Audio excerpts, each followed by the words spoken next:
Salam dari HKBP Kernolong, HKBP tertua di Pulau Jawa. Sebelum kita memasuki peraduan malam kita, sejenak kita mendengarkan firman Tuhan, mari kita berdoa. Terpujilah Engkau ya Allah yang selalu menyertai hidup kami hingga di satu hari ini.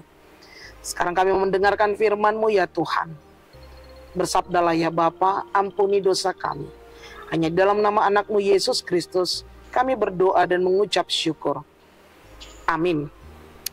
Firman Tuhan yang menjadi renungan dalam ibadah kita di malam ini sesuai dengan bacaan malam Almanak HKBP 2025 Jumat 7 Februari 2025 dari Roma pasal yang ke-8 dimulai dari ayatnya yang ke-26 hingga ayatnya yang ke-30 dan yang menjadi pembimbing renungan ayat 28.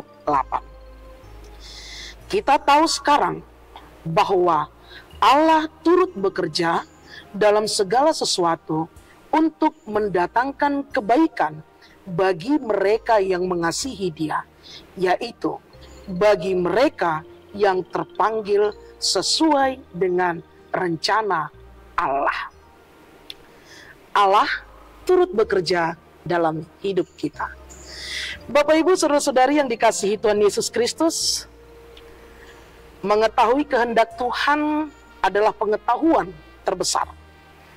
Melakukan kehendak Tuhan adalah pencapaian terbesar. Rencana Tuhan selalu lebih indah dari keinginan kita. Demikianlah ucapan dari seorang pendeta yang berasal dari Amerika yang bernama George W. Truth. Seorang pendeta dan penulis asal Amerika.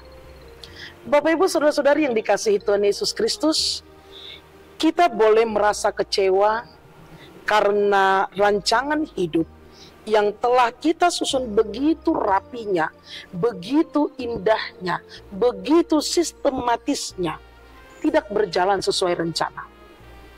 Ya, pasti kita kecewa. Mungkin apa yang telah kita rancang selama ini bubar karena cobaan yang datang menghampiri kita.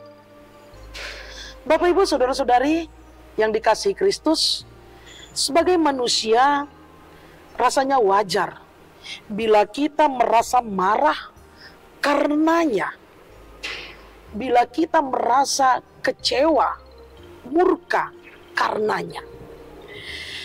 Bagi sebagian orang, keadaan buruk yang terjadi tiba-tiba ini bisa membuat mereka menyalahkan Tuhan. Bahkan mungkin kita menganggap bahwa Tuhan itu tidak adil dan sudah melakukan kesalahan besar.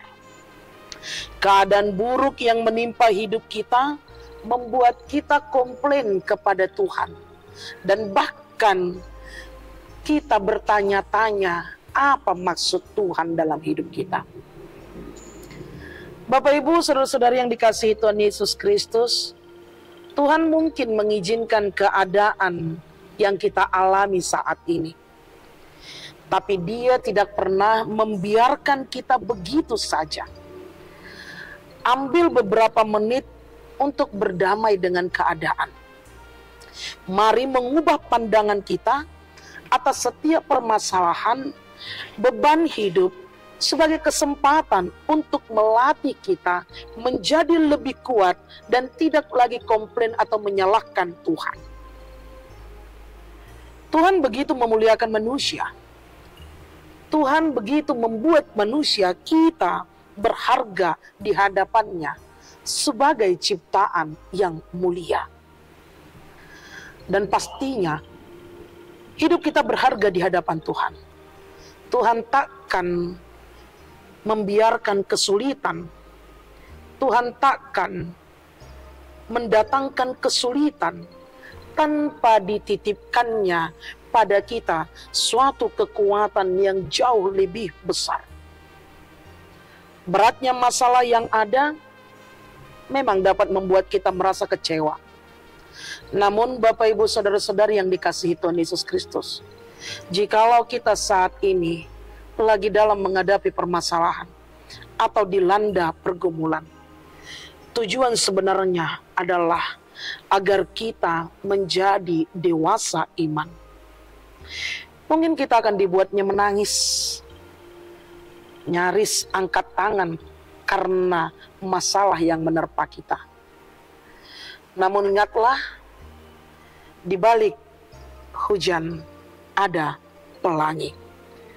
Pelangi selalu ada di depan mata kita untuk kita yang mau melihatnya. Firman Tuhan yang menguatkan kita. Kita tahu sekarang bahwa Allah turut bekerja dalam segala sesuatu yang mendatangkan kebaikan bagi mereka yang mengasihi Dia, yaitu bagi mereka yang terpanggil sesuai dengan rencana Allah. Kita adalah umat panggilan Tuhan, pilihan Tuhan, di mana Tuhan juga turut bekerja dalam setiap perjalanan hidup kita. Amin. Tuhan memberkati kita. Terpujilah namamu ya Bapa yang selalu memberikan motivasi, kekuatan, iman melalui firman-Mu. Dalam perjalanan hidup kami yang penuh dengan pergumulan permasalahan, firman-Mu menguatkan kami untuk bagaimana kami menyikapi dan menghadapinya. Ketika Engkau mengizinkan itu terjadi, maka Engkau juga memberikan kekuatan kepada kami untuk bagaimana menghadapinya. Ajari kami menyerahkan hidup, pergumulan permasalahan kami hanya ke dalam tangan pengasihan-Mu. Berkati kami ya Bapa. Ampuni dosa kami. Hanya dalam nama anak-Mu Yesus Kristus kami telah berdoa dan mengucap syukur. Anugerah dari Tuhan kita Yesus Kristus, kasih setia Allah Bapa dan persekutuan Roh Kudus menyertai engkau. Amin.